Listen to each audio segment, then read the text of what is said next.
let's look at formal charge using a lot of organic examples. So we'll start off with the ion formate.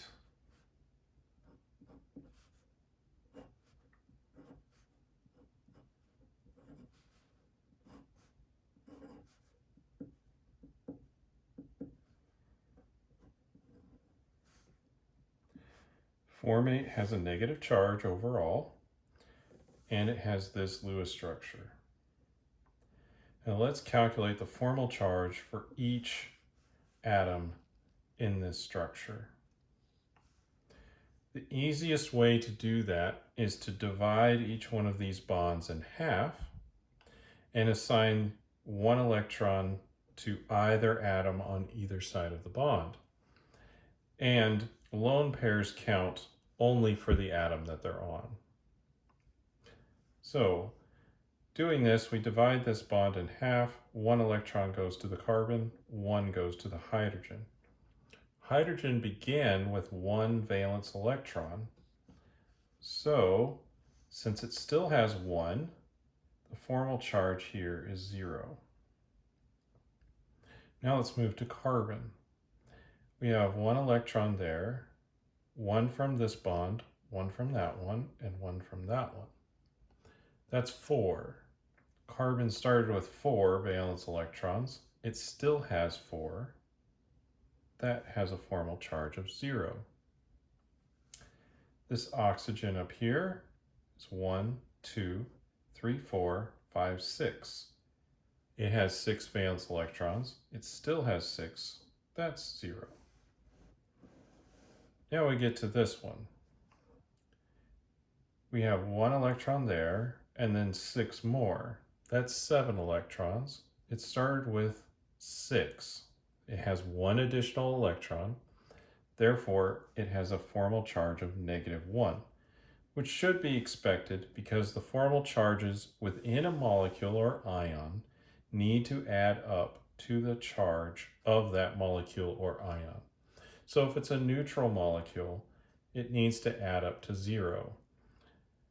If it's an ion, in this case, it's negatively charged, all of these formal charges need to add up to -1 because that is the overall charge of the ion. Let's look at something a little bigger.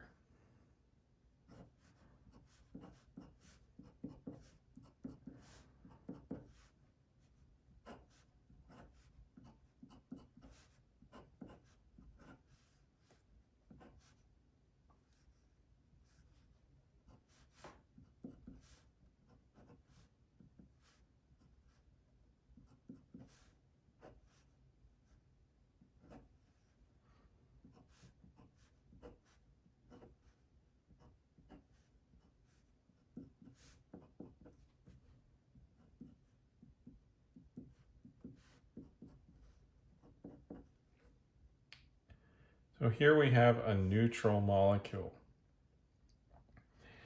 And I'm going to give you a little shortcut for determining the formal charges in this organic molecule, because we could go through this whole process here. But for a lot of molecules, there might be quite a bit of structure that doesn't have any charge or any complicated bits about it. And here's one of the shortcuts that you can use.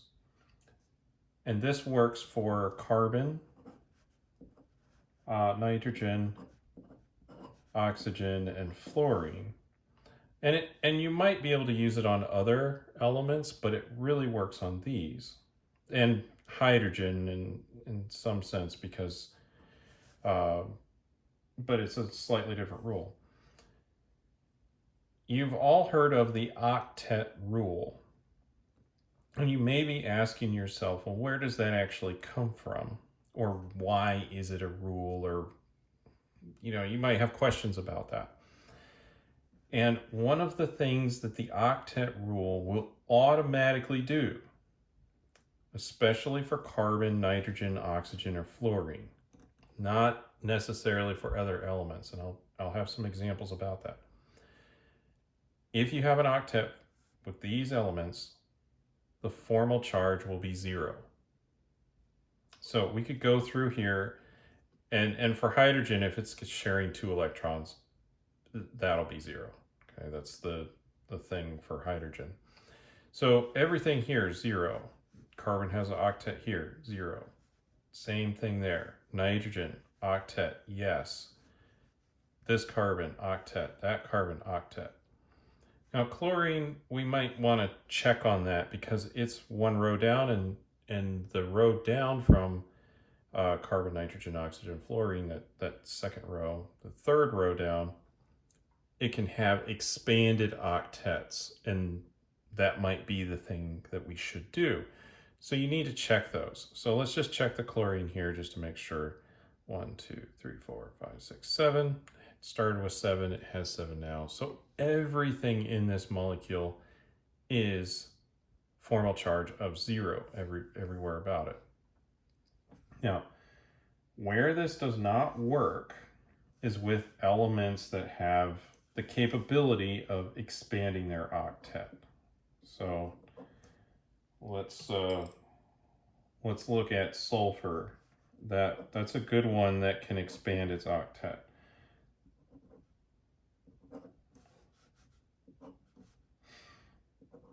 And I'm going to draw it right here with an octet, even though that's not the best Lewis structure, but it's illustrative.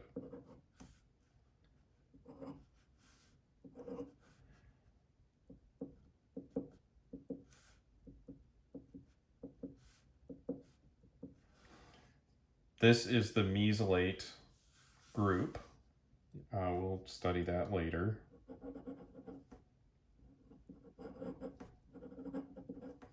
It's a good leaving group. This is a very stable as an ion. Okay. So let's total up the formal charges. So this carbon has an octet. That's fine. That oxygen has 1. That's going to be 0. It's these that are a little bit different. So if we add this up, 1, 2, 3, 4, 5, 6, 7, oxygen has 6 to start with. It has 7 now. That's a -1. So since this oxygen is symmetrical, that's also a -1. Now, overall, this molecule is neutral. So just from that, we could figure out the sulfur is +2, but 1, 2, 3, 4, it started with 6. This is +2. It's not good to have charge separation that close and this much of it. So the actual structure ends up looking like this.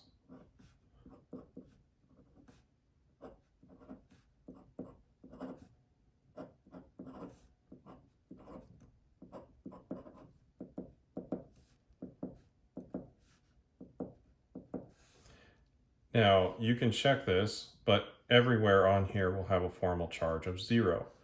Let's look at the sulfur. 1, 2, 3, 4, 5, 6. Started with 6, it has 6 now. Now it's 0. And let's look at one of these oxygens. 1, 2, 3, 4, 5, 6. Starts with 6, has 6 now. That's also 0. So this one must be 0. Now they're all 0. So yes, we can do a shortcut, especially with carbon, nitrogen, oxygen, and fluorine, but be careful when you're looking at sulfurs and other things like that. There might be a little bit more going on. Now, that isn't to say that the sulfur will always have an expanded octet. It doesn't. So let's just look at this thiol that can be found in skunk spray. So if you ever get sprayed by a skunk, you may have some of this compound,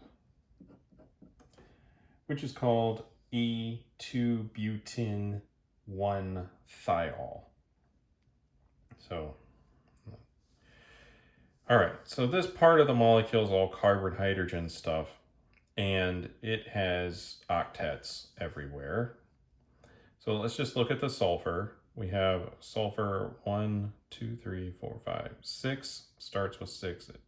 It's It's now got 6, so it's got a formal charge of 0.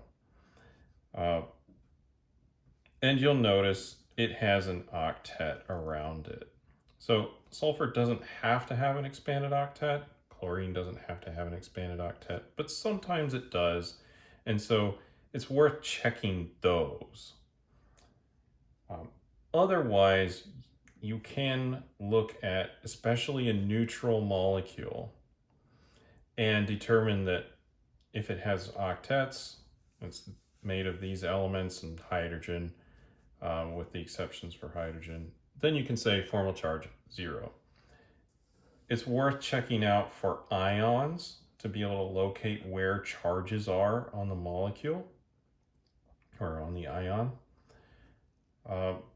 But after a while, you'll get pretty used to it and you'll be able to recognize that there's going to be a negative charge on this oxygen or similar things like that.